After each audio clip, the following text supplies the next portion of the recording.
Hello everyone. Hello. Hello. And welcome to the class titled, Do You Have Emotional Intelligence?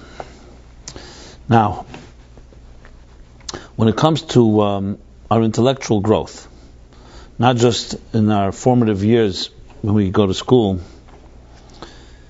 throughout our lifetime, intellectual growth is something which is part of the repertoire and of most people. Whether we like it or not, and more often we like it than we don't, we grow intellectually.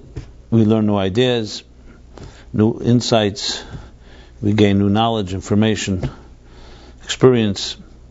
And as we grow older, this all accumulates.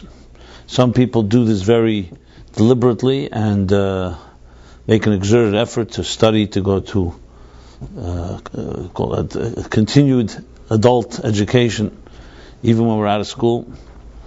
And different people, intellectual pursuits. People read books, it's conversations. So intellectual growth seems to be a pretty relatively easy thing to develop. This doesn't always mean we change our opinions, but we grow with more ideas, more knowledge, and so on. When it comes, however, to emotional growth, besides the physical and natural maturity that a child goes through as it becomes an adult, do we really grow emotionally? Do we just hit a point where you become an adult and your emotions remain more or less the same throughout your life? Meaning the things that tick you off, the things you're attracted to, the things you're repelled by, just become a static state and there's really no more growth. Definitely not any type of development. In other words, is it possible that most adults are simply children in the body of adults? Children in the body of adults, meaning they've never really grown up. The only thing is, as adults, we know how to mask and hide our feelings. So instead of having just an outright tantrum, we will control ourselves. But inside we could be seething and be just as immature as a child is. And you see this. You see people who carry grudges. You see, when it comes to emotional matters, do we really have the ability to grow into mature adults? And what does it even mean to grow emotionally? So there's the concept of emotional intelligence. So I said intellectual intelligence is a matter of a mind that learns new things. But emotional intelligence is a whole different story. First of all, being that emotions are subjective, we're far more wary and more careful. Intellectual pursuits, open mind, for ideas, academically, many of us can learn a new approach. But emotionally, we're subjective, and our interests are at stake, and we're not necessarily open to another way of feeling about something. If we have a deep-seated prejudice or a stereotype, it may be very difficult to shake. Emotions tend to become habits, and they become part of our routines. And when we're emotionally invested in something, it blinds us to seeing another position, another perspective. If we did not have emotional subjectivity, we would not have so many problems that we bring upon ourselves, because we'd be able to look at a situation objectively, review it, and correct it. How often do we not allow anything to enter us because we may have fear of rejection, fear of failure, different insecurities that affect us? So that area, if you're an insecure person, are you doomed to be insecure the rest of your life? If you have fears that haunt you, for whatever reason, for real reasons or for the perceived reasons, is it something you can grow through? Can we, in other words, just like the mind can grow and assimilate new information, can the heart and the emotions grow? And what would it take? It's a very big question. Some say we're wired a certain way and that's it. And as far as our emotions go, the way we grew up, the way we were born, even we can't change much. Today there's the study of genetics, but there's also epigenetics, which is discussing how behavior can actually change and affect your genetic makeup. In other words, as opposed to the fatalistic view that your genes define who you are, it's not just genes, but also behavior and environment and choices can actually change your genetic makeup. But that obviously takes more effort and more time and more work and so on. So it's a very important question to know whether, to understand ourselves and what we're capable of, to understand our emotional ability to grow. I've been around people. I've grown up in different environments. Some of my teachers, I remember mentors. Some were brilliant, but some were immature like children. You could learn a lot of science from them. You could learn brilliant insights and thoughts and ideas, but you couldn't look at them as a role model of what it means to have a relationship. As a matter of fact, I remember some professors, some teachers that just didn't have relationships altogether. They lived in their mind, their brain. They weren't able to have a intimate communication, an intimate relationship, where two people sit down, can discuss something, can be intimate in the conversation, can be vulnerable. So you have a whole slew of individuals who may have great minds, but emotionally their hearts, their emotions are simply underdeveloped. And many of them even hide behind their minds. How many people play mind games or in other ways develop smokescreens and sophisticated armor that conceal basically an insecure child? So this is a big question in life, whether and how we develop our emotional makeup. Because at the end of the day, for us to be healthy human beings and to be self-actualized, you want to have the least amount of blocks and impediments. Because think of it even from a physical health. At the end of the day, what is physical health? Physical health is seamless flow of life energy through a healthy body, which means the circulation, the nervous system, all the systems are flowing smoothly and seamlessly throughout your body. An impediment, God forbid, in an artery or in any part of the body doesn't allow the energy flow, whether it's the blood or other forces to flow through. A cramp in a muscle, a wound in any other part of the body, what does it do? It doesn't allow the flow to be smooth. So think of it like a pipe system where everything is flowing well. Something blocks. That's what we call the root of problem. This can be through disease, it can be through infection, it can be through an injury, or it could just be through a deformity, it could be through age. All these things, the breakdown of health is really where, to use the language of the mystics, that the energies in the containers start becoming incompatible. So think of it like, you have a healthy cup. A cup contains liquid. The same thing is you have an appliance, so it allows electricity to flow through it. If there's some type of breakdown, or a part wears down, ages and erodes, it won't allow the energy to flow through it. The same thing is psychologically. Psychological health is essentially a flowing system where your mind and your heart can just easily express themselves. There are no blocks. Now, what are the psychological blocks? In the physical health realm, a block can be a clogged artery, it can be a growth, it can be as I said, a wound, and so on. What is a blocked psychological passage? A blocked psychological passage is fear, for an example. Your fear.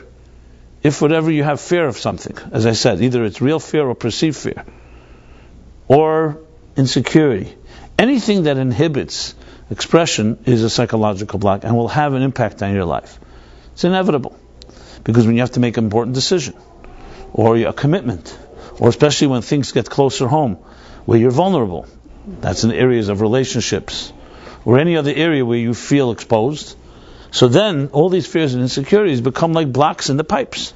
They become like impediments that don't allow you to express yourself and don't allow your spirit to emerge. When a person says, I went to a party, or I went to an event, and I felt inhibited, I felt I couldn't express myself. What's going on? It means that for some reason something's not allowing you to just be yourself. Now, a good contrast always in healthy situations, in any situation, you want to contrast health and lack of health. Just look at what any doctor does when they take, let's say, an X-ray of your lung. So you'll see they'll place the X-ray of a healthy lung juxtaposed near the lung that the X-ray was taken off to look. This is what a healthy lung looks like. Here's what one is not healthy. Whatever. Maybe there's a growth. Maybe there's a blockage. Maybe there's some other infection, etc. When you want to have a juxtaposition to what is a healthy individual, where everything is flowing, as I always point out, that's a child. Look at a newborn child or a young child that has not yet been toxified or polluted by the environment in which we live, or by people. So a child has no inhibitions. A child, as you see, crawling around, exploring the world, uninhibited, free abandon, just everything is there. That's a healthy spirit. So just like physical health means that there are no impediments, spiritual health and psychological health means there's also no impediments. But then we develop fears. We develop all kinds of different impediments. This may be, we may pick it up from our parents, we may pick it up from other adults. And I left for the record, when I say fear, of course there are certain things we should be afraid of. And obviously there's a dangerous situation. But I'm talking about a fear that stops you from really being yourself. And when I say fear, I mean in the broadest sense of the word. So we pick that up from our environment, from society. If you surround yourself, you live around insecure individuals, you usually develop insecurities. Because those projections of adults shape us in our formative years. And as I often give the example, a child is like a warm ball of wax. That every experience is etched in this warm wax, and as the wax hardens into the adult we become, it now becomes part of our personality. So what we have here, a situation is, in other words, that's how psychological health begins to deteriorate. It begins with usually environment, the people around us, obviously life experiences. God forbid a child experiences a loss of a parent or a close one early in life, especially early in life, anytime, or a divorce or some other trauma. This has deep impact on the child's sense of security. When parents, for example, are not available, absentee, they're busy working in order to give the children security, and in the process create insecure children, which is the irony of our times. So that what happens is the child begins to question themselves. You'll always see in therapy when children talk about, or adults talk about traumatic experiences as children, they always blame themselves. Because the child is very innocent. The child sees something going wrong. It doesn't blame the parent who the child worships and sees as God. The child blames itself. So these life experiences tend to also close down the child. Now there's overt abuse where a parent, for instance, will silence a child, or some violation of the child, and the child is not allowed to cry or to express indignation or protest. This too shuts down something. So essentially all psychological problems come down, and I'm not talking about clinical ones that come due to genetic or from birth. I'm talking about things that are acquired in life. They all come down to some form of experience or projection of others that cause us to start second guessing ourselves. I said before, look at young children before they've been shaped. Nothing stops them. They crawl around and they will explore everything. Everything is exciting to them. Everything. There's no inhibitions at all. Obviously, every child will often look around and see if there's someone there because it wants to have a nurturing and validation and so on. But there's a certain free abandon. When does that begin to slow down? Not just when we stop crawling and we start walking. That slows down when we start seeing how others approve or disapprove of us. There's a lot of disapproval around you. You begin to weaken. It weakens your resolve. It weakens your confidence. It weakens your self-esteem. I'm just trying to describe health versus lack of health. The problem, if it sounds so simple. The problem is, why is it so difficult then to deal with when we turn to adults? Very simple. Because once it hardens and becomes part of our personality, we no longer can just say, I grew up in an environment that was insecure and therefore I'm insecure. Let me just turn on the switch and I'll become secure again. You have now become shaped by that. Your consciousness and your self-perception is based on a picture that shaped you in your childhood. It may be completely false. You may have everything in you that you need to be absolutely confident, supremely confident and secure, and with all the self-esteem necessary to reach the heights and reach the heavens themselves, but your perception of yourself is such that is weak. A sense of weakness, a sense of insecurity, uncertainty, lack of commitment, and so on. Like the guy that said, I used to think I'm indecisive, and now I'm not so sure. That type of thing. So this, once it becomes so-called hardens into our arteries, into our beings, it's very difficult to distinguish between nurture and nature, and that which is nurture becomes nature. And it becomes almost as part of who you are, as if you were born with it. The truth is, it's not part of you, but in your mind it is. So if you're able to describe a psychological take on all of us, it comes down to something like that. It comes down to something like this, that we're all born healthy, psychological human beings, meaning that the flow is a smooth flow, no different than the circulation of the blood or the other forces that flow through a human body. But then the fears, insecurities, the other forms of inhibitions that block and affect us, whether it's life experiences or adults, begin to distort our sense of self, and the flow is no longer so smooth. And therefore making decisions becomes more difficult. Being vulnerable causes us to become very fearful. And much of our life is protecting ourselves instead of just expressing yourself and finding a way to actualize. A lot of it is protecting ourselves. And if you have a good mind, the mind becomes a tool to sometimes create smokescreens and other type of sophisticated defense mechanisms that hide basically a vulnerable heart, a soft heart. Many people develop actually very aggressive tools and very dominating personalities simply to cover up a vulnerable child. So going back to the original question, are some of us simply children in the bodies of adults? Or rephrasing it, the issue of emotional intelligence. Where do we stand emotionally?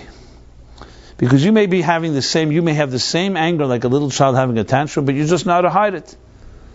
And you see this sometimes in road rage.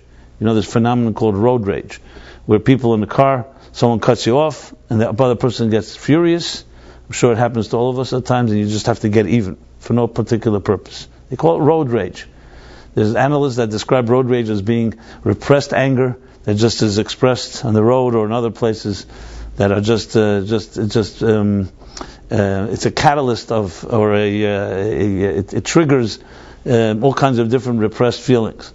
However you analyze it, but the fact of the matter is, emotional intelligence is a far more complicated thing than most people think, and it's critical, especially when it comes to relationships and the most personal elements and the personal things we search for.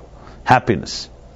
When you're dealing with, for instance, the functionality that's required in, say, in business or work, you can be a child emotionally, but you know how to maneuver in business. You maneuver.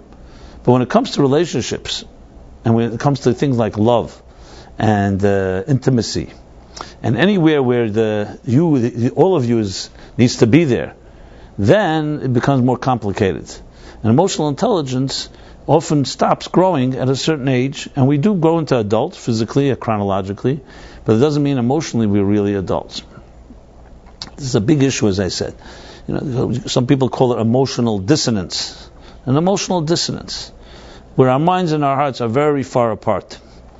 And I think you can safely say that a big part of our own life, our welfare, the quality and the welfare of our lives is dependent on our emotional intelligence as opposed to our intellectual intelligence.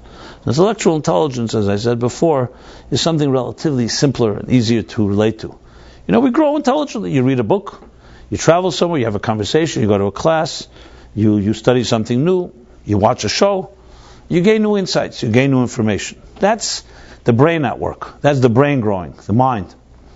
But then there's the whole thing, does the emotions grow? Can we grow emotionally? Can we work on something? Things that, for example, as I said, trigger anger. Things that attract us, repulse us. Can we work on that? If you're in a relationship and suddenly something really disturbs you, can you work on that it shouldn't disturb you? Or do you have to simply swallow it? In other words, can we work on these emotions? Or are we just doomed to be whatever we're shaped? For example, in the animal kingdom, animals are wired a certain way, and you can't expect them to change that wiring. When a predator has to hunt, you can't tell the predator, listen, let's push this off for a few years or something like that. That's how the animal's wired. Animals react to certain things. This is part of nature. No different than just trying to tell the sun it shouldn't be hot or the water shouldn't be wet. This is the personality of existence. When it comes to human beings, we also have a personality. We're also wired a certain way. But we see that we're able to far more control over our emotions. You can be hungry, and nevertheless you can fast. You can hold back from eating for an entire day. An animal doesn't have that ability. I'm just giving you a small example. Something can provoke you, and you can choose to react or choose not to react. So we have ability to control, repress, and somewhat subdue or tame our emotions and feelings. But that still doesn't mean they grow. It just means you have the ability to so-called turn on the switch or shut off the switch, or at least monitor it to some extent. Keep it at bay. But emotional growth means actually developing and growing emotionally to a deeper place. In any loving relationship, a couple would love to be able to know, which unfortunately so often doesn't happen, that once they join together, they marry. So most people see marriage, as Woody Allen puts it cynically, the death of hope. That's how he calls it, which means it's the end of everything. Why? Because now you already made there's no more drama, the fireworks are over, everybody's committed, and it gets back to the boring, monotonous relationship. And many people feel that way. They feel to keep spice in a relationship, you have to have some type of mystique, something forbidden even. The French can talk a lot about this, how they see relationships in this context. Americans have their own view on the matter. But the bottom line is, it's based on one premise, that you can't grow emotionally with somebody. You reach a point, you already made the commitment, the chase is over. When you date each other and there's still people playing hard to get, or actually still have much to develop in trust between each other, so then there's still something that drives it. Once there's a comfort between two people, you can argue, okay, it's over now, there's no more excitement. Maybe there's commitment and there's security, but it becomes then just a part of the furniture and part of something that is monotonous. The whole point of relationship, of having something that is exciting, unpredictable, spontaneous, seems to be lost. But that's built on the premise that emotions and emotional relationship has nowhere to go. You've reached a plateau, and that's it. But if you could actually grow emotionally, then on the contrary, two people make a commitment to each other because they love each other, then love just begins. It's the beginning of a journey that can be very exciting, but it's based on understanding how do we grow emotionally. And growing emotionally is something we're not really trained to do. Most of our schooling teaches us intellectual growth at best. Here's how you gain knowledge, here's how you focus, here's how you write, here's how you organize ideas. All the different sciences that we study, whether it's physical, political, or social sciences. The arts as well. But to grow emotionally really means something completely different. Which school teaches us to do that? So good schooling may offer us also discipline, etiquette, and learning to respect and treat each other nicely.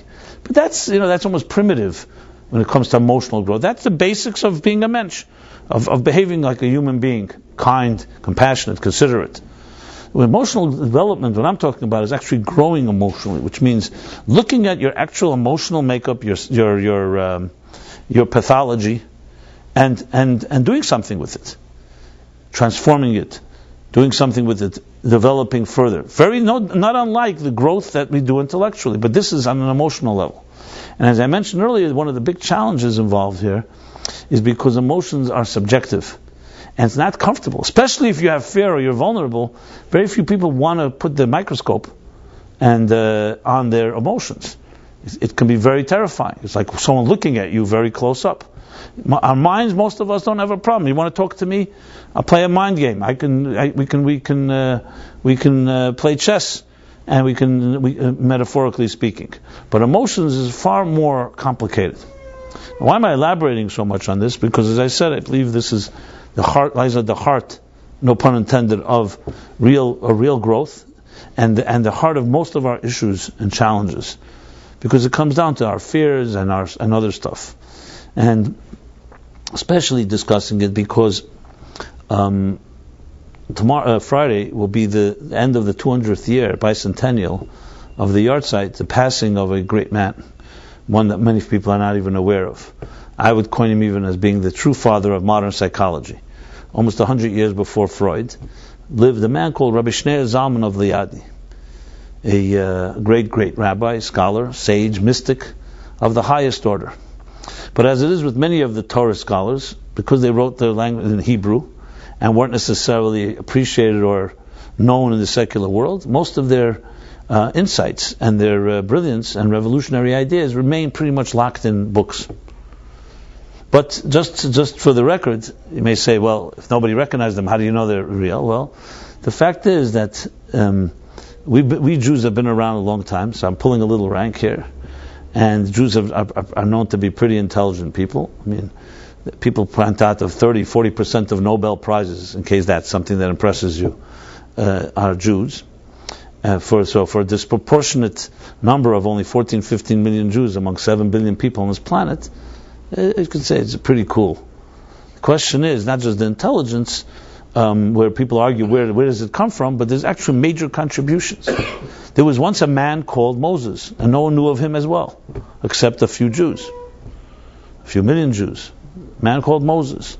And the Bible describes Moses as being the greatest prophet, person who receives the Torah at Sinai and presents it to the Jewish people. And until the birth of Christianity, and then Islam 700 years later, Christianity around 1,000 years after Moses was not necessarily a world-known figure. Today he's probably the most famous one of all, even more famous than the one that the other Jew that Christians worship. Moses, the first prophet of them all, a man like Abraham. Who knew of him back then? Today, 4 billion people on the planet who see the Bible as their holy book, the first holy book at least. Abraham is Abraham, Isaac, Jacob, and Moses, and the other greats. So it shouldn't surprise us that sometimes a person can be a hidden gem, an unsung hero, and actually change the world, and the world doesn't even know about it for 1,000 years.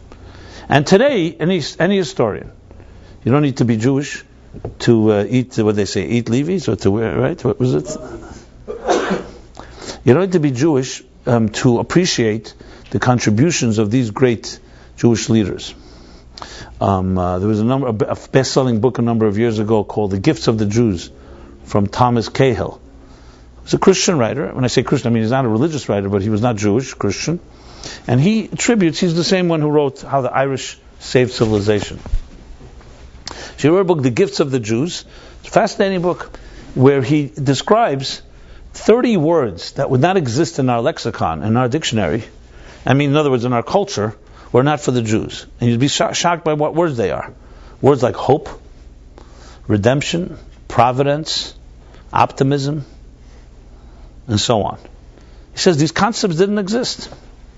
There's another book by Michael Novak, another non-Jewish writer. I'm specifically saying they're non-Jewish because I want to point out it's not necessarily that's from a Jewish source.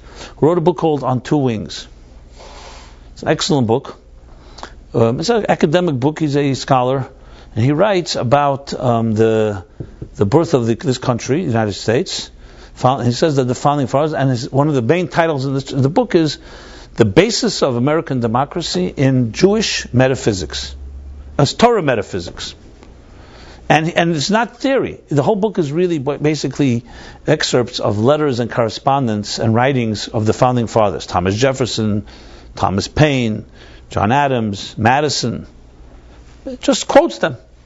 Where did they get the ideas? They built a country like this. The first time a country that guarantees individual rights. Where did they get that concept from?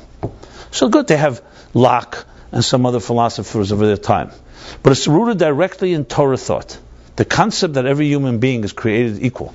Words from the Declaration of Independence is based on the Bible's statement right in the beginning that every human being was created in the divine image, which automatically guarantees inalienable rights.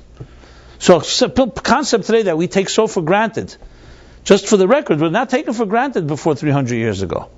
There was no country in the world that had legislation that stated that all people are created equal. As a matter of fact, it was not seen that way. The monarchs and the church felt that the monarchs were children of God. They were closer to God than everyone else. They were chosen by God. The concept that every human being, which is really individual rights, which is the basis of the freedoms of our modern time, is a completely biblical concept. It took literally thousands of years for it to take hold in society.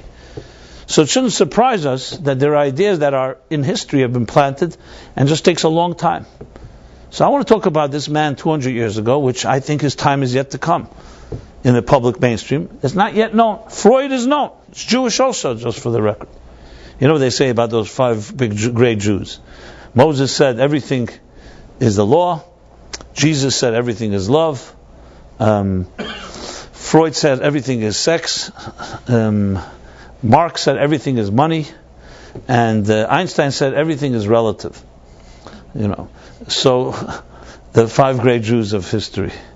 So I want to say is that there was another man called Rabbi Zalman Vliadi, actually the founder of Chabad Hasidic movement. So he was a student of the great Maggid of Mizrich, who in turn was a student of the Baal Shem Tov, and he developed a very comprehensive system called Chabad Hasidus. Being that this week is the end of 200th year, he passed away in 1812, this month in December 1812, and therefore, so last year, 2012, and now we're ending 2013, is the end of 200 bicentennial of his passing. So I talked about it last year, at the beginning of that 200th anniversary. I just felt it important to talk about it again. But in the context of the long introduction I gave, was the area where he addresses one of his main contributions is in developing emotional intelligence. And I think, as I said, when people become aware of these teachings and they're translated properly into English and made available to the larger public, especially written in psychological terms that we can relate to, it will have equal revolutionary contribution like Moses himself. Maybe not quite the same principles, but psychologically a real blueprint, a real system that all of us can use. Now, obviously, one class, like this class, can't just cover it all. So I covered some principles last year, and I've covered them throughout the different classes here. So I want to talk about some key elements of what he discusses in this regard. Now, I said before, but I think going back just to address the key issue is dissonance. Dissonance. Remember, we mentioned health is the opposite of dissonance. Health is a seamless flow. Dissonance is some type of cutoff. When you choose, for example, to avoid a situation due to fear, due to discomfort, there's a dissonance. That means you don't feel comfortable in a particular situation. Why? Usually as a result, and again, I'm not talking about a dangerous situation. I'm talking about a situation that you should have no reason to fear. Is due to some type of disconnect. And as I said with children before, children just have that flow until they pick up attitudes or for life experiences that affect that. So you find this, especially as us adults, you find this in any therapeutic situation, anyone dealing with a crisis and a problem. So some people use the word denial. Many people will not admit to an issue or problem initially. And they'll either dismiss it or minimize it, or they will blame someone else. One of the above. When do people get out of denial, if they ever do? Usually when things get out of control. When you have no choice. You get to a place where you really cannot get out of it. You hit rock bottom, as they say.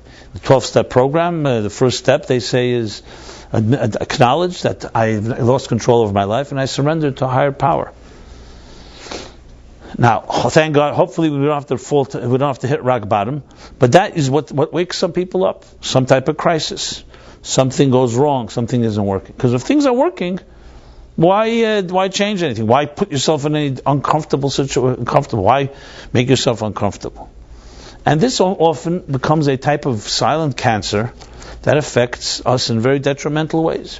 For example, let's take a relationship. Man and woman having difficulties in their relationship, and if they go into some form of denial or minimizing, it usually doesn't bode well, because that's not going to work for both parties. And one person's going crazy from it, the other one says nothing's going on, or they both are in denial. However you mix the pot, you mix the formula, it doesn't help any type of growth. What is a healthy approach? A healthy approach is something went wrong. I look at it in the face. I take the bull by the horns, and I try to resolve it. But that's less common. Being accountable. Most people don't like accountability. They'd rather just say nothing really happened. It's called a cover-up. Most big problems in life don't begin as big problems, by the way. It's exactly like you get lost in the woods. Does anyone suddenly get lost in the woods? You don't get lost in the woods. You veer off the path. You're driving or walking. You walk over, you veer off. You don't even realize you veered off. So in the beginning, if you nipped it in the bud and stopped, you just go right back on the road. But let's say you didn't catch it. You start going. Time passes, and suddenly you find yourself somewhere so lost, you can't find your way back. Like anything. How many people would be alive today? How many diseases would have been avoided if someone caught it right in the moment Now, I'm not always blaming stuff. Sometimes we don't, no. But sometimes we dismiss it. So a little infection, don't let it fester. You nip it, you heal it, and that's that. You don't let it happen and start spreading. Once it starts spreading, far more complicated. Psychologically, exactly the same thing. All issues do not begin as big ones. I mentioned before children. When children, for the first time, a child, if we were able to, and we can't, but if we were able to go back in time and find the first time you or I were hurt as children, we were lied to, or we had a disappointment, or we were left alone and feeling ashamed or abandoned or invalidated. If that was nipped right in the bud, somebody noticed that, someone saw the child crying, and went and comforted them and reassured them, you'd solve it immediately. Problem is, you don't do anything about it. The neglect continues, and then it starts accumulating. And it starts accumulating, then it becomes something that's very difficult to change, because now the child is no longer a child. The child has a set of experiences that have now become etched in its memory, and no longer can you just say, oh, you know what, let's go back and rewrite the script. You can't rewrite the script. Life has been affected. So the denials we go through, or the different machinations, the different tricks we play with our minds and with others of avoiding situations, is really simply someone that's been hurt that's trying to avoid the situation. You can't even really accuse anyone or anything, because that's part of how we protect ourselves. So there's a dissonance that's created. How many of us really understand ourselves? I don't know if you've ever really spoken to someone in therapy or in other situations. You often have. You discover that how you see yourself, no one else sees you that way. What happens one day you wake up and you think, my perception of myself, how I think people see me, and then you find out that no one sees you the way that you think they see you. It's not exactly very exciting to hear that. So we can create our own self-image, and it's not really our image. I often mentioned, unless you're an actor or you've worked on your voice, most people don't like their voice on a recording. You ever hear your voice on an audio tape? Well, you hear it, you don't like what you hear. It doesn't sound like you say, because when you hear yourself speak, I'm speaking right now, I don't hear my voice as you hear my voice. And I've tested it, because I listen to myself. I've been recorded a number of times, actually quite extensively, and I really don't like what I hear. I can't stand hearing my voice. And I say, how could anybody listen to this? But here you are listening to me. So I guess my perception is not so accurate. So we don't really know ourselves, because it's hard you don't see yourself as others see you. Hopefully it's not that off. It's not completely in a different world. But how do you know? Some people feel they're very trustworthy people. You ask other people, they say, I don't trust that person. Some people feel they're very compassionate. They're good listeners. You ask someone else, they say, no, he's not such a good listener, or she. And often when I deal with couple counseling, you often see this. The couples, how they perceive themselves is very different how the other party perceives them. And of course, when this was a real breakdown, that's when there's a real real complications. So there's a dissonance in this whole structure here. And one of the great challenges in life, and especially I would say in modern life, is the dissonance is even deeper today than ever before, because everything's amplified today. Technology has amplified everything. A small problem is broadcast immediately. Everybody knows about it. And now we all know of it as collective problems, which often creates even more, becomes like a vicious cycle. Another factor is that we have so much available to us. It gives us the illusion of power. You can press a button and get any piece of information anywhere, anytime. So it can create a delusion that I haven't made. But if you look at technology, it's done nothing to help relationships. As a matter of fact, some people say it actually undermines relationships, because when's the last time you had a personal conversation with someone? The world of texting and Facebook and social media and mobile phones, human conversations are becoming obsolete, sadly. So what we call connections, meaning communications and connections, in many ways have created a type of almost like living vicariously through a soap opera. Like some people tell me, my most exciting thing is I watch these shows and I live my life through that. So instead of living your life, you're living your life through someone else. The same thing as technologies can create an illusion of so-called control, power, and so on.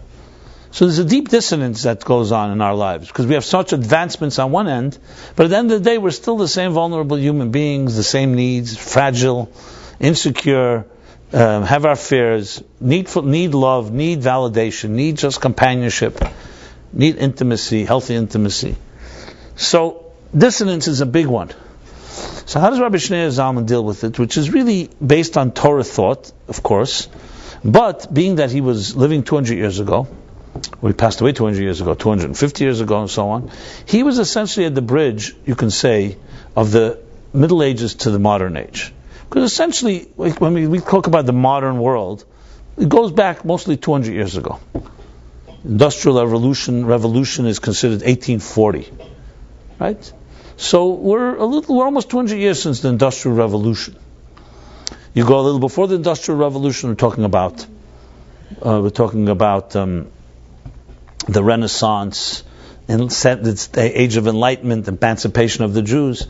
Basically, the 17th, 18th, 19th century openness of society, that has a change from an agrarian, agricultural society to an industrial one, and from a world that was controlled, the Western world primarily, by monarchs and the church and a few despots and dictators, to a world of freedom. This is the last few hundred years. So the thinkers of a few hundred years ago are actually critical thinkers, because they were essentially developing philosophies and psychologies that would address the modern challenges of our time. Rabbi Shneur Zalman was that type of visionary. Today you can appreciate his teachings even more than during his time, because in his time he was still living in Russia, small shtetls. There was no real communications, there was no technology. So what he wrote were in books, basically. Those that learned them, the few that hundreds or few thousand people that studied them knew them, and that was that. Today, in our age, these are far more accessible, and you also see a lot of the insights and wisdom as he applied. Essentially, what he did was, in Judaism we like to say, in all knowledge.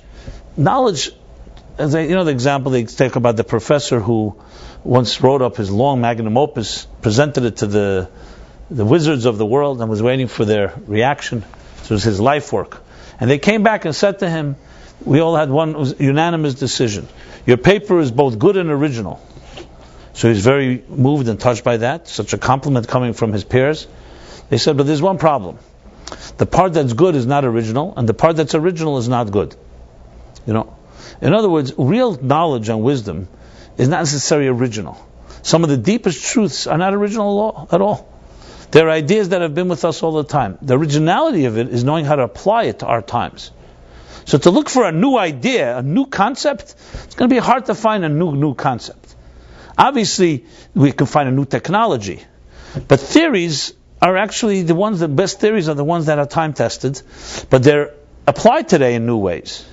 So Rabbi Shneur Zalman's ideas, you can trace them into Torah thought in many places, but his brilliance was bringing it together into a systemized modality that is applied to our lives. And one of the big questions is this issue, something that was plaguing both the Jews of his time and prior to his time, and also the general public, meaning the secular world as well. And that was the dissonance. Let's start with the first thing, the dissonance between mind and heart. Big challenge. I'll quote Bertrand Russell, who comes much later, but he captured something interesting in the academic circles. Bertrand Russell was once asked, how can you behave unethically when you're a professor of ethics? How can you behave immorally? So he said, I also am a professor of mathematics, and I'm not a triangle. In other words, stating an academic, a thing that academics actually pride themselves, that we are disconnected from our actions. I can teach about math as a triangle, and I don't have to be a triangle. I can teach about morality, I don't have to be moral.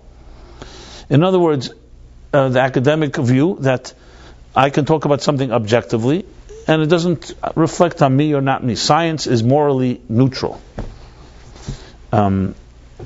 Maimonides, by contrast, writes that if you want to know who's a wise person, you have to see not how smart they are, and not their academic prowess, but you have to look at how they walk and how they talk and how they sleep and how they eat and drink and how they deal with people and how they deal in business, the details. In other words, Well, you have to know, in other words, there's a consistency between their ideas and their actions. And even though no one's perfect, but you don't pride yourself in saying, I'm not what I teach, and I teach what I'm not. That there's a necessity for a certain seamlessness. So dissonance, a type of dissonance between your mind and your actions or your heart, is not considered to be a healthy standard. So that's one issue, the issue of dissonance, that exists very often in our society. It was most captured in the most grotesque and horrendous fashion by the Nazis. One of the things that's so disturbing was that it wasn't a third world country resorting to primitive cannibalism that we dismissed as from the archaic age. It was a sophisticated, modern Western society, some of the greatest science, math, music, and so on. And yet, people, doctors, who trained and took the oath never to hurt someone, used their scientific knowledge to find the most efficient way to kill people, innocent people, to experiment on people. So when someone takes science and does that shows you how distorted things can get. That's dissonance. So we live in a world where there's this big disconnect. On a subtler level, all of us have this thing. As I said before, we can have brilliant minds, but emotionally we can be 2-year-olds. As a matter of fact, you can hide the fact you're a 2-year-old emotionally by covering up with your mind. Like a guy that told me once, he says he hides his ignorance with his arrogance. Some people hide their immaturity with their arrogance. They hide their immaturity with their brilliance. So that's one issue. In the Jewish world, this too was becoming a problem. It says before the Baal Shem Tov, so the Jewish people were beginning to be divided and split actually between the scholars and the simple folk, with the scholars seeing themselves elite and superior to the rest, losing sight that we're all human beings on one earth and we all have souls and they're divine souls. That idea of class distinction, that some people are more superior to others, was another issue that was plaguing and beginning to plague the Jewish world. So enter Rabbi Shneur Zalman, Baal Shem Tov first and Rabbi Shneur Zalman, teaching, number one, the principle that everybody has a soul. Everybody has an indispensable voice. And there's no such thing as one person greater than another. We don't know who's a greater soul than another. But more importantly, the question of this dissonance, this disconnect, the disconnect that we see even today. You can have people, unfortunately, that are very so-called observant, very religious, and they behave in very irreligious ways. They could eat kosher, but not behave kosher, not be kosher. You see this, the Muslim world, which in the name of religion, is killing innocent people. This brings out, of course, all the radical atheists like Dawkins and others, and show religion is the source of all evil. Because religious wars are holy wars. And if more people have been killed, they argue, than anything in the name of religion, which I don't believe is true. Hitler wasn't exactly religious, and neither was Genghis Khan. So, you can't make that argument. But you could make the argument that religion doesn't necessarily protect from being aggressive. So when you see someone in the name of God being aggressive and hurting innocent people, you see a major dissonance. If you're a godly person, you should be a more compassionate person. Why is it that we see often that religious people are condescending, judgmental, angry, all the negative traits that you'd think a person that's godlier should be more refined? This is major dissonance. I just want describing the issue, and it's an issue that exists today. I'm going to use the word hypocrisy. Listen, every one of us has a certain element of hypocrisy, which means a certain duplicity or duality, at least, between things we say and things we do. We often criticize somebody, something that we ourselves are guilty of. That's human nature. I'm not saying it's admirable, but that's how it is. So all this dissonance is a major factor. Now let's go into relationship area. Let's take this into the relationship. In relationship area, as I described earlier, you can have two brilliant people who are married to each other. You can have two people who are close, but their minds and their hearts are not in the same place. And very often, when it comes to, as I said, emotional intelligence, they don't have what it takes. And they hide behind their minds, and ultimately relationships deteriorate as a result. The list goes on, the different types of dissonance I'd say also in the Jewish world, you can have a person who is very devout, follows all the letter of the law in Judaism, keeps Shabbat, eats kosher, holidays, does everything, all the so-called rituals. But when you see their, as I mentioned before, you see their personality, you don't see that they're more evolved. As a matter of fact, some people even argue the more religious someone is, the less spiritual they are. The more spiritual, the less religious. There's statistics that say in America, 90% of Americans, if not more, consider themselves somewhat spiritual. They have some form of God in their lives. And only 40% say they associate with a religion. That's a very big discrepancy, almost 50% discrepancy. Clearly, religion is associated with ritual. Spirituality is associated with a type of transcendence. Ritual can be something that's habitual, something that's robotic, mechanical. All the above is what Rabbi Shneur Zalman was coming to address.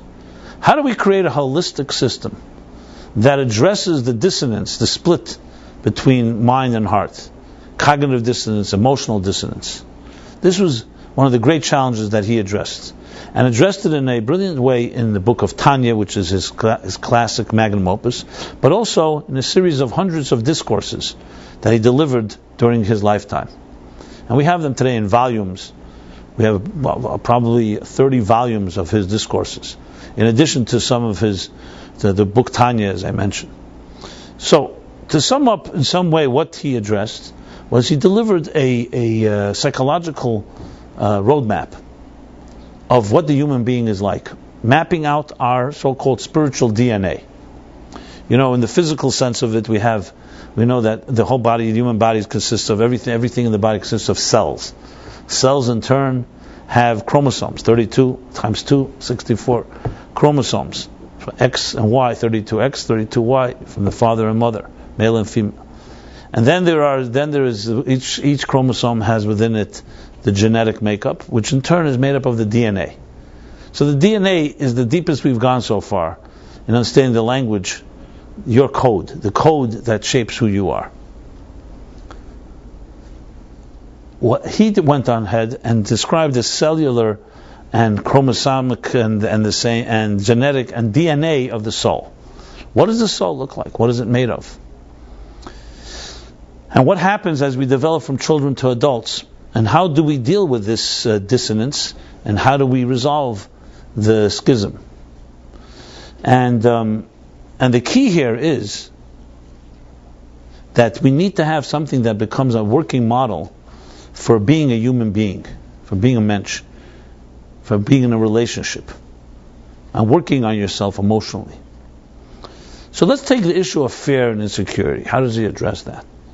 So as that develops in a person's life, number one, if the soul, and this is his assumption, is that the soul is a God-given right to each of us, and by the virtue of our souls, we each are indispensable, and have everything we need to accomplish anything we want in this world. In other words, if you were in touch with your soul, you would have no fear, and no insecurity, and no resistance, no inhibition. And then what happens in life is life beats us up. As I mentioned, the different things we go through, projections, life experiences, that weaken our confidence.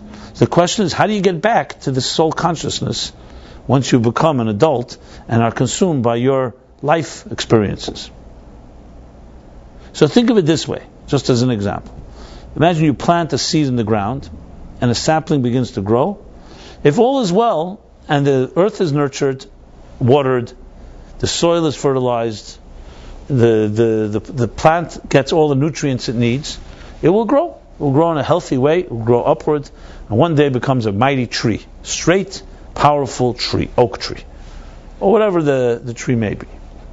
What happens, however, if there's some type of impediment, let's say a drought, it's lacking water, lacking nutrients, weeds grow, pests or other insects come and eat away at this plant. And there's a hailstorm. I'm just giving examples. What will happen? The tree will not grow quite the same way. It may even grow crooked. So you'll have a tree, but it's far from healthy. But if you know that the tree's fundamental fabric has within it healthy DNA, it's a question: can you access that and correct the growth of the tree as if it had everything it needed when it was and not be deprived of any of those elements? Exactly the same is true with the human being, and even more so, because we're not just trees. So the soul is something remains always intact. That's a key principle, and you have to always know that. And that's so one part of this work is helping a person reaffirm again and again that the soul within them always remains intact, no matter what life experience it went through. Excuse me.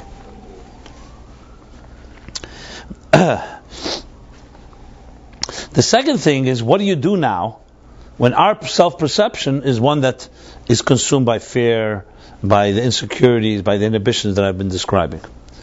So you now are an adult, but you don't feel, or you don't even know maybe that you don't feel the let's put it this way, the absolute confidence and conviction in who you really are.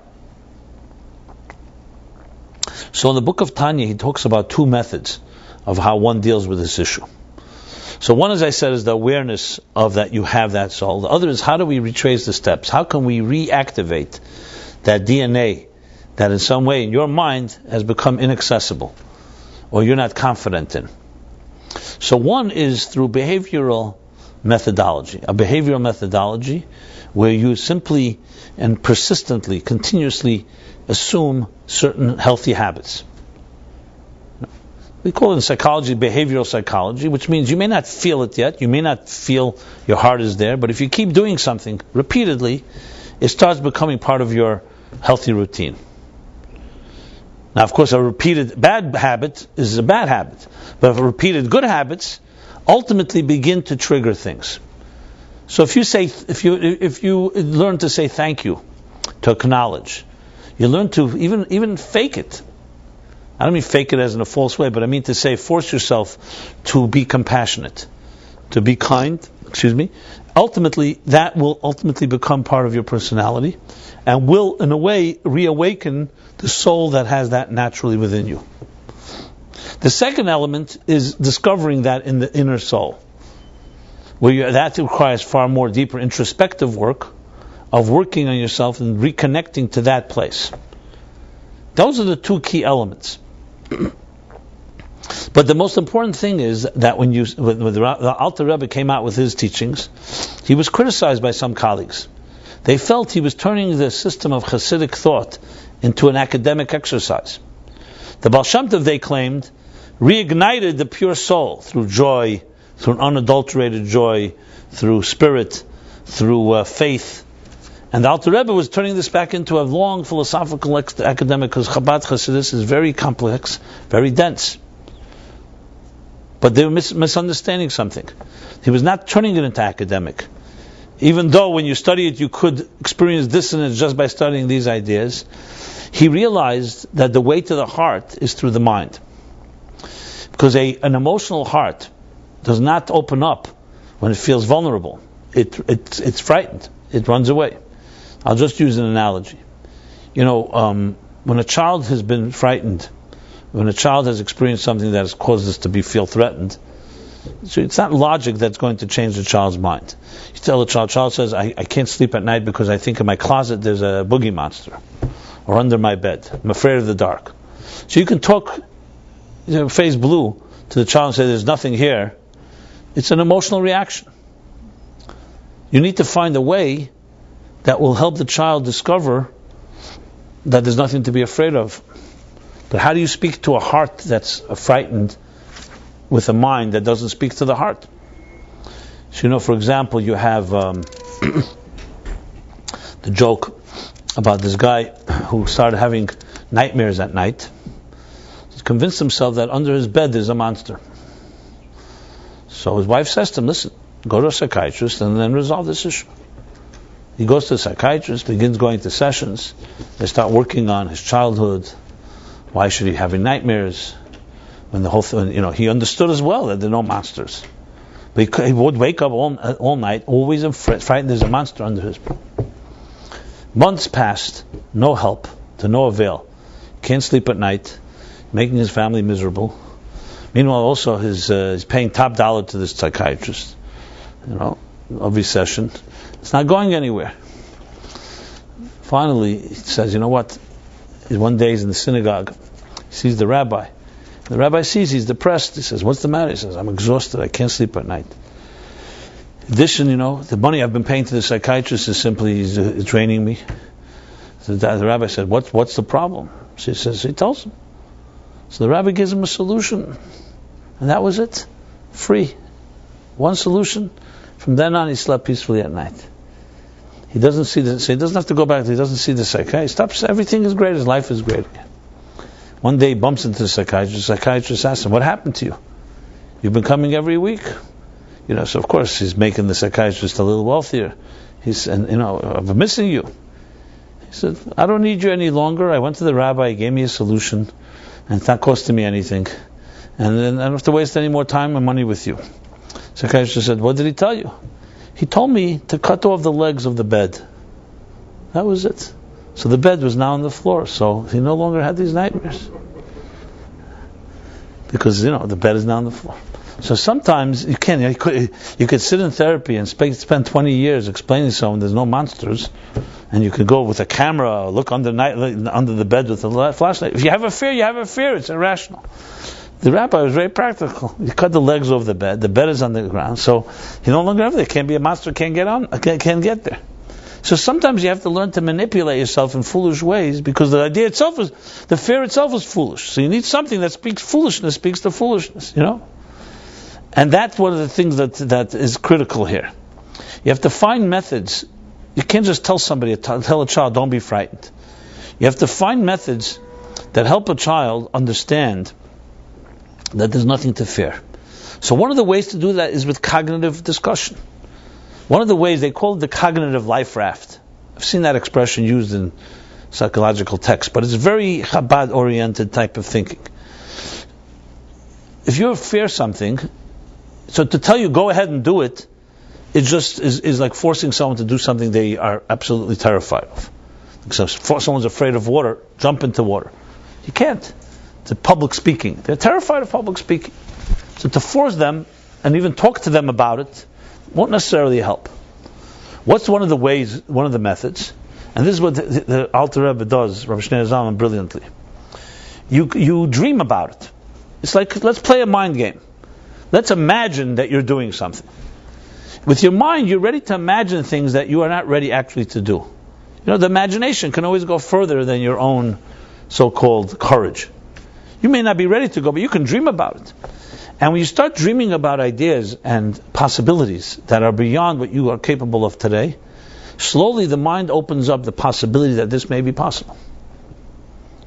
There's an expression in Yiddish, trach gut wird sein gut. Think good and will be good. Some call the power of attraction today. I'm not talking now the commercialization of that. The concept that Steve Jobs said that only those that are crazy enough to feel they can change the world are the ones that do. It's absolutely true. If you can't dream it, it will never happen.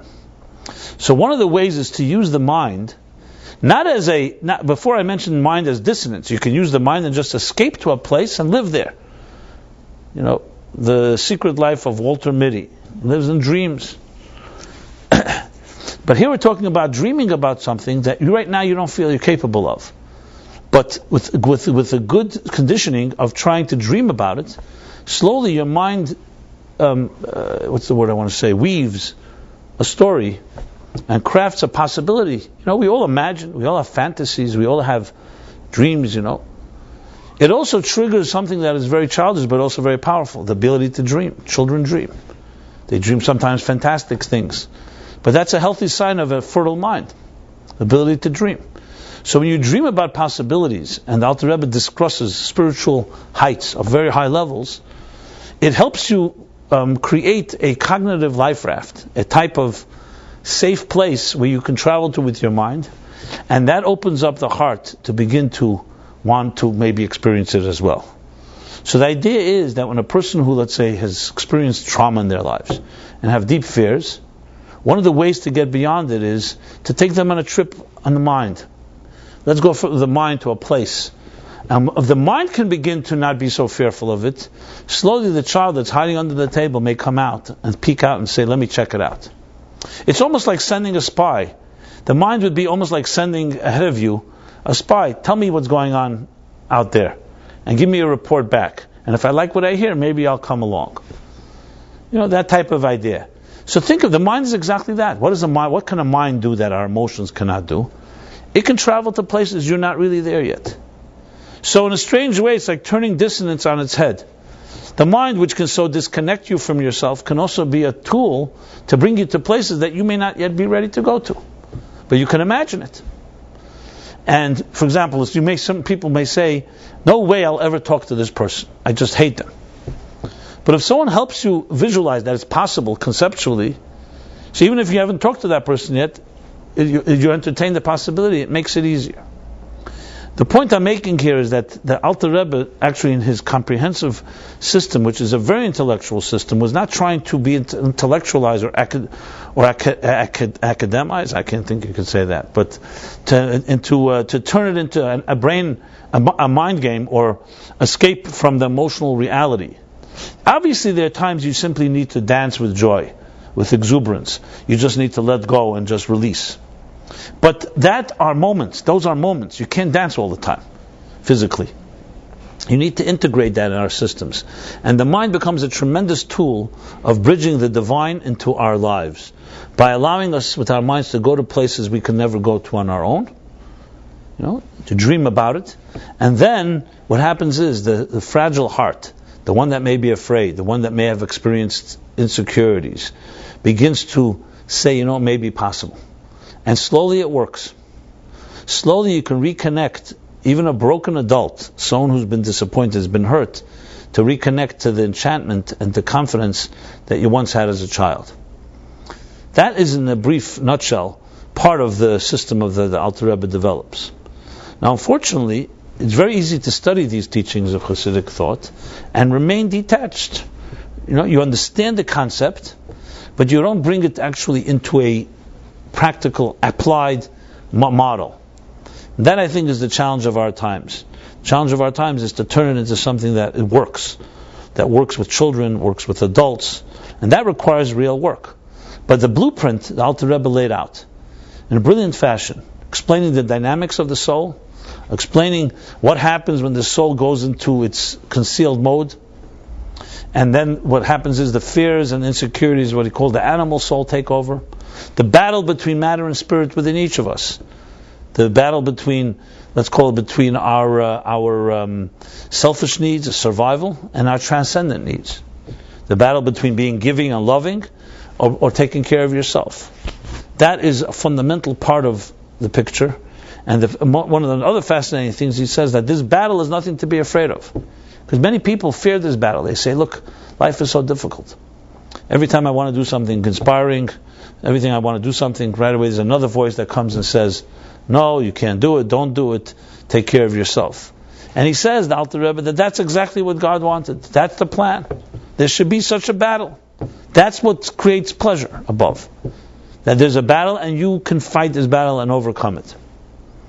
So we have essentially a blueprint for addressing this issue of emotional intelligence, which comes down to, yes, that you could work on your emotions. Now, to take us a step further, some of you may be familiar with the book I did on the counting of the Omer. You know the book, right? 49 days. Each day covers another one of the attributes, the emotional attributes. So we actually, just like I mentioned, DNA, just like our body is made up of a whole bunch of parts. We have, besides a mind and a heart, we have bones, and we have nerves, and we have blood cells, and blood circulation, and we have all kinds of systems, respiratory systems, and so on. And each part of our body needs different nourishment, different nutrients, different vitamins. The same is with our soul. Our soul is made up of 7 particular emotions, and they need to be fed. One is called kindness. Kindness isn't just being kind to another person, it's feeding the kindness in your own spirit. You're not kind, your kindness in your soul becomes hungry and thirsty, and it has to can become unhealthy as a result. There's gvura, there's discipline. There is compassion. There is ambition, determination, humility, bonding, and dignity. These are 7 emotions. I'm not going to go through them right here because it's a long discussion, but I've done it other times. But basically, understanding the forces that make you tick, you can then analyze and say, where do I stand emotionally? And that's where the work comes into play. A number of years ago, a psychiatrist in Salt Lake City called me. He runs a rehab center for drug and alcohol people recovering from drug and alcohol addictions. And he told me, interestingly, that he uses the book on the Accounting of the Omer that I've compiled as required work for each of his clients, or each of the people that come to the rehab center. Required, he says, is the only book he's found. He's a secular guy. He's found that actually helps people look at different components of their own emotional behavior, and with exercises and suggestions what to do about it. For example, there are people who are very, very giving, but they don't know when to stop. Sometimes they're called pleasers. Sometimes they want to be loved, so they're always loving and giving. It's like gas without brakes. When you give without any discipline, without any seasoned channeling, you could end up spoiling somebody. You could end up hurting somebody. It's like water that just doesn't stop pouring. You have to also know how to. In the name of love, you can kill someone because you give, and they can't contain it all. So love isn't just giving; it's also knowing how to give and whom to give, and the measure of how much to give. Raindrops are interesting phenomena. They're called gvuras kshamim, gvura. Even though rain is water like chesed, kindness, but if it would come down in buckets, it would flood the fields, like the Talmud says. It would be too much good; we cannot contain it.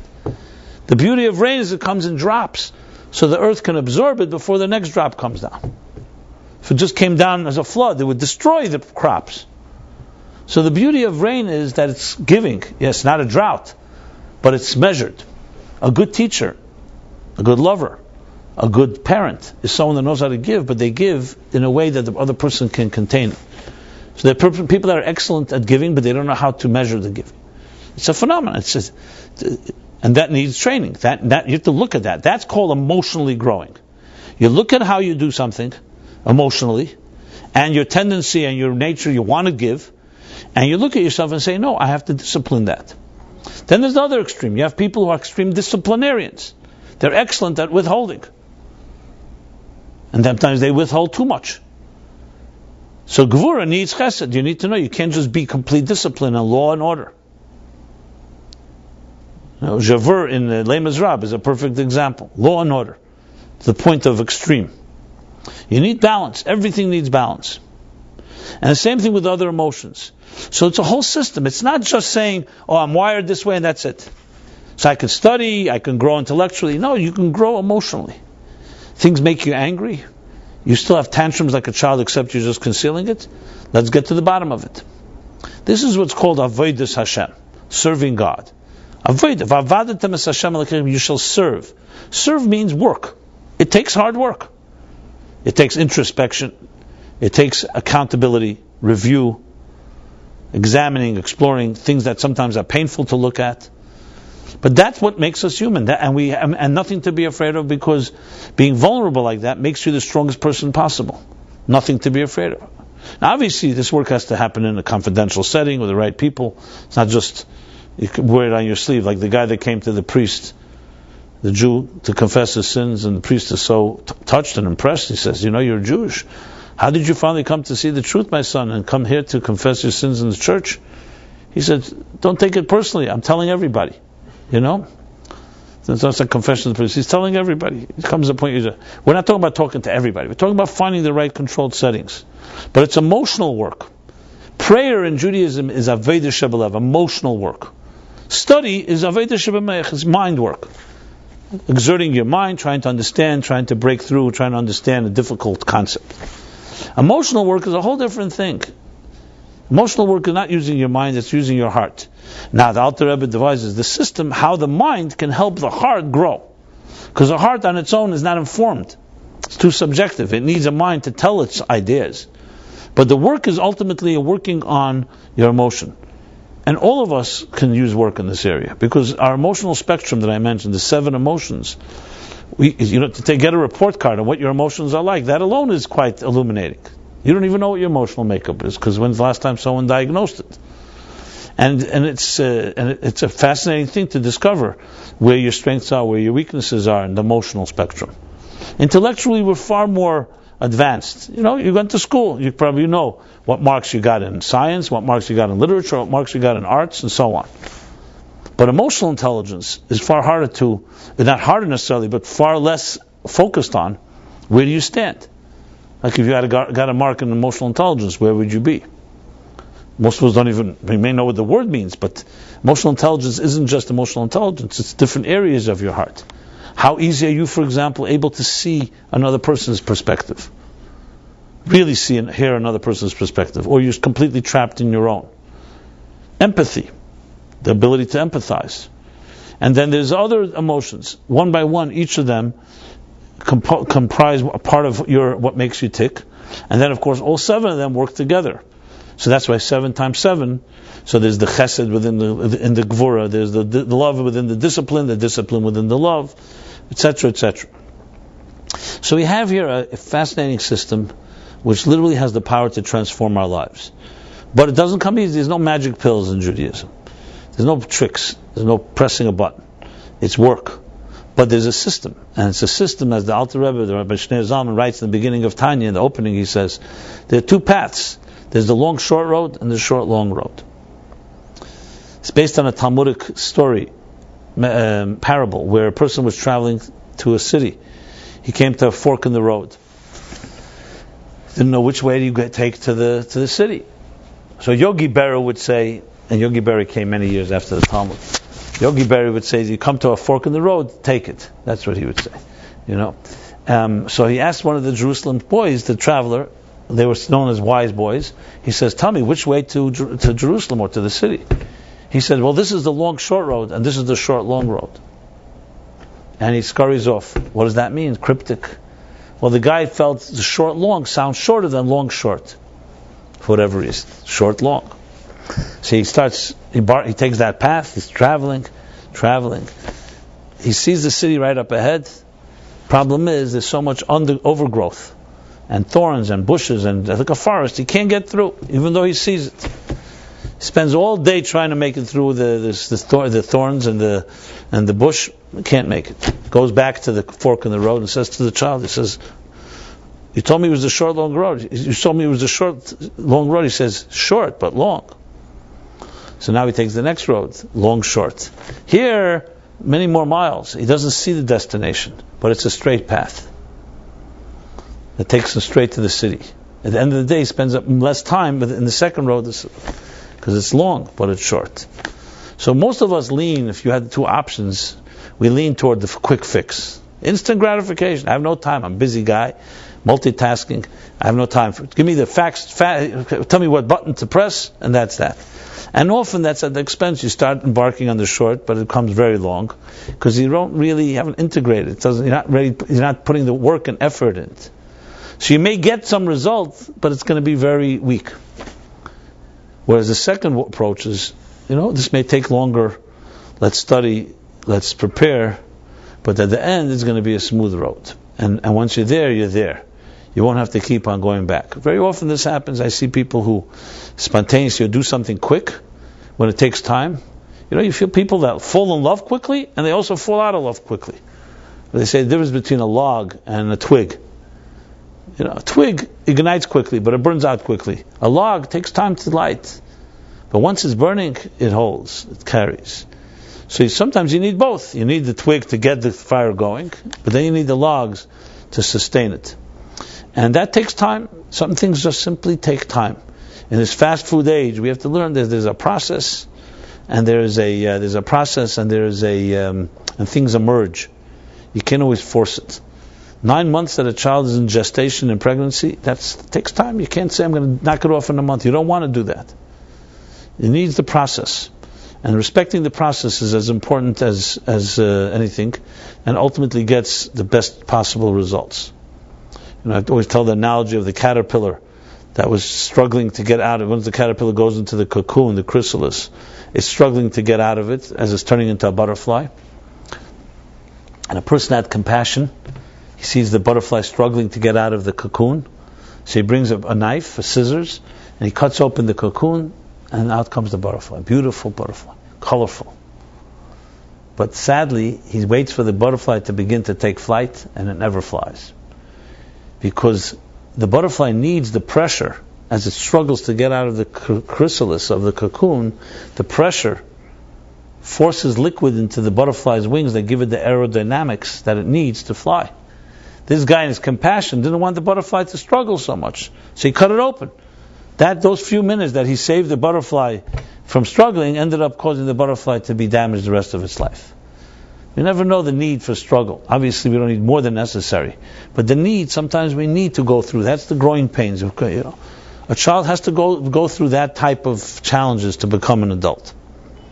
So, my friends, with this 24th of Tevet, which is this Friday, is the end of this Bicentennial. I thought it appropriate to appreciate and honor this great giant, the Alter Rebbe, Rabbi Zalman, who my Rebbe was actually seventh in line from him, and gave us a tremendous gift, which is this, I'd say, blueprint for psychological healthy living in our time, dealing with all the issues of dissonance, issues of integration, of discovering what your soul is like, and the tools necessary to reconnect to that pure soul, no matter who you are, no matter how damaged the channels may have become. And I believe if we embrace it, and as I said, this to me is the psychology of the future. I'm committed with everything I have to do to try to turn this into a real viable working system. And hopefully that will be able to be the best preventive medicine. Because when there's a void and people don't find a healthy system, they turn to any system that will satisfy them. And hopefully ourselves, the Meaningful Life Center, our commitment for the New Year resolution, even though it's not Rosh Hashanah, but it's the secular Rosh Hashanah, the secular New Year, is to develop such tools and create a comprehensive spiritual wellness center, which we're in the building right now online, built on these principles of growing emotionally and knowing how to take control of your life instead of it controlling you. So I want to thank you all for participating in every possible way as we come to the end of this year, and we continue our journey every Wednesday. Philip's class won't be taking place till next year, which is just a week away. And I wish you all Happy New Year. We could say that. And it's always an honor and pleasure to spend time with you. Please see us as a resource in every possible way. And I bid you all a very nice, warm week, a meaningful week, one that is infused with this with vitality of bridging and joining the our childlike enthusiasm in adult bodies, not our childhood immaturity, but our childhood enthusiasm as we grow into great, emotionally evolved adults. Thank you so much. Thank you.